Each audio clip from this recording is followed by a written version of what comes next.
El vocablo retenciones aparece en nuestra sociedad en el año 1955, 2 semanas después del cambio de gobierno, la caída del gobierno peronista. Entonces, en ese momento hay una devaluación muy fuerte, 20%, sí, una evaluación grande para los parámetros de aquella época. Y se establece por primera vez un impuesto a las exportaciones agropecuarias. Tener su impuesto a la producción agropecuaria exportable, que es distinto, no solamente a las exportaciones, sino su impuesto a la producción de bienes exportables, es otra cosa, que afecta a consumidores, afecta a productores, es una fuente de recaudación y crea ineficiencias, es decir, riqueza que se pierde en la economía porque nadie la puede captar. Entonces, en esa oportunidad, el legislador, es decir, quien escribe el decreto, tenía muy clarito que no podía poner, vamos a crear un impuesto a la exportación, porque inmediatamente hubieran dicho, ese impuesto es ilegal porque es el resorte del comercio de la nación.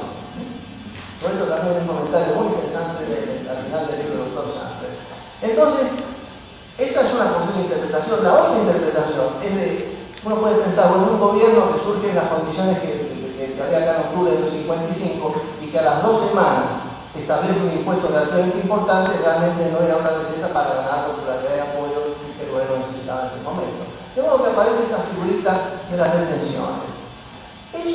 Las retenciones, en mi opinión, han tenido un efecto extremadamente negativo en la evolución de la cultura política argentina y en la forma en que se ha manejado el tema agrario.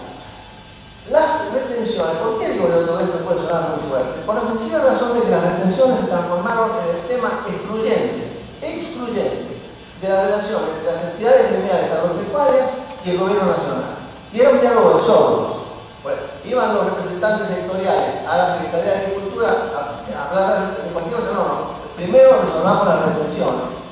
Yo puedo estar equivocado, pero les transmito con toda calidez la experiencia que viví cuando me tocó ser secretario de Agricultura. No había forma posible de atraer a la dirigencia a la consideración de programas nuevos de innovaciones. En aquel entonces tratamos de hacer algo con el tema fertilizantes, se hizo algo, se avanzó algo, pero la cabeza de los dirigentes estaba en esta lucha que era digamos, permanente, continua, repetida, pues los argumentos de un lado eran los mismos, había una evaluación, pum, las retenciones para arriba. Entonces, después de ahí, ¿en qué se transformaba la política agropecuaria? En una discusión permanente de decir, bueno, como hay inflación, pues pusieron a revaluar, pusieron la retención acá arriba, ahora hay que ir bajando de a poquito para que la cosa se nivele, porque si no, no hay producción posible, etcétera, etcétera, etcétera. ¿Qué le costó a la Argentina? ¿Qué le representó a la Argentina esto? Le representó, voy a dar 2 ejemplos nada más. La soja empezó a ser cultivada en escala grande en Estados Unidos en los años 40. Y luego fue creciendo porque la soja era fuente de alimentos para animales, de soja, bovinos, etcétera, etcétera, etcétera.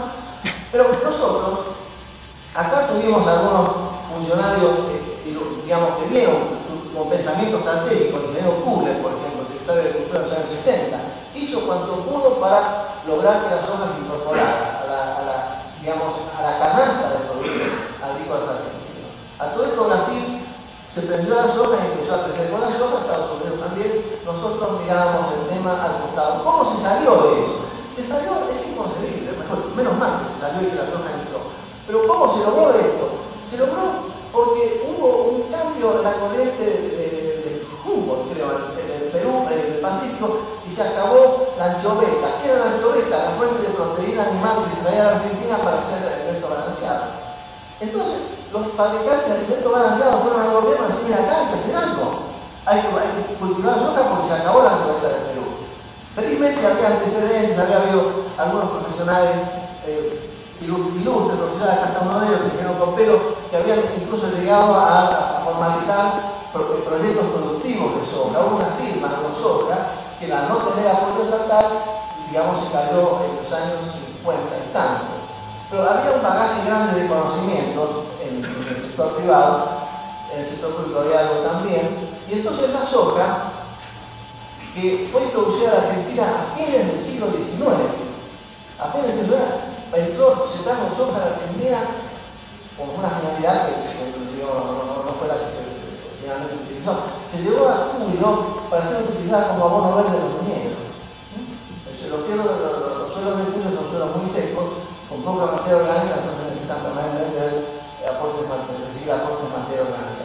Muy bien, entonces como consecuencia del empuje del sector privado, de encontrar una administración que fue receptiva a eso, es que la Argentina entra a producir soja en una modalidad que hasta ahora no se ha detenido. Desde el año 73, 74 en adelante, la soja va para arriba, después hubo algunas políticas adecuadas que la promocionaron, etcétera, etcétera. Y el otro es el tema de los fertilizantes, que finalmente, yo diría por agotamiento, porque no podía ser de otra manera, se adoptó el uso de fertilizantes.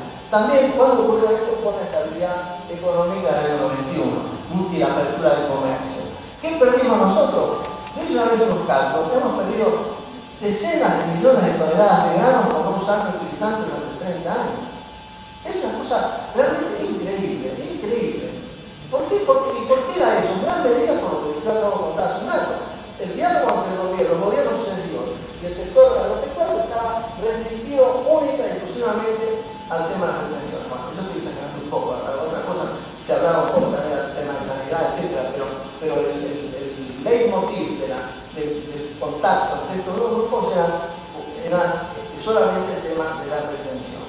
Bueno, y ahora, antes de ir adelante, quiero mencionar que en el decreto que crea las retenciones, el último considerando ese decreto, ustedes saben que los considerandos son muy importantes porque dan al luz cuál es la intención del legislador, del ordenante.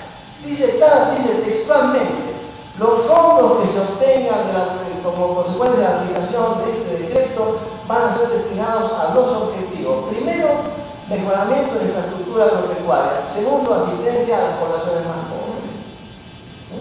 ¿Se dan cuenta? Eso por supuesto no ocurrió. Pero hace 60 años que en los últimos tiempos hemos visto situaciones bastante parecidas. Pero también durante todos estos años hubo, como mencionó al pasar Raúl, algunas tentativas de decir, bueno, ¿cómo podemos reemplazar, cómo podemos salir de este pantano de las retenciones?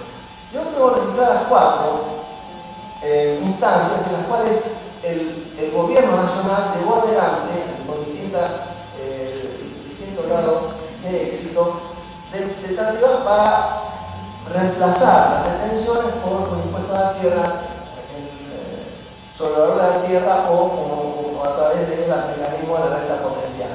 Acá está un personaje que no me voy a mentir porque fue parte de los esfuerzos que hizo la administración Pugler, que trabajó seriamente con esto, con la asistencia del gran economista Lino Jará. Entonces se planteó este tema a través de la renta normal potencial, que es una manera de hacerlo, a mi juicio muy complicada, pero que es una manera de hacerlo.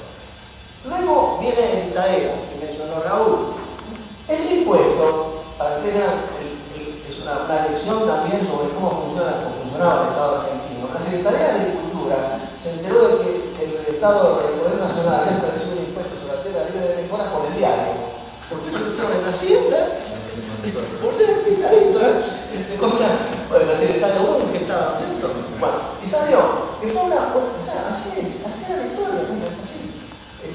Entonces, ese impuesto, que tiene sus pros y sus contras, fue el único impuesto a la tierra que se aplicó en la historia argentina. Estuvo ahí, hubo un cambio de la cultura militar y todo eso, y ese asunto se diluyó. En el año 73, con el gobierno de Cámpora, se aprobó un proyecto de impuesto a la renta potencial que como eso debe demorar un tiempo largo sea aplicable. Entonces se estableció simultáneamente una ley sobre que permitía cobrar un impuesto y se llamó, no recuerdo muy bien, creo que era impuesto a la tierra libre de mejora. Y también se aplicó un poco y después no sé si se lo va a aplicar.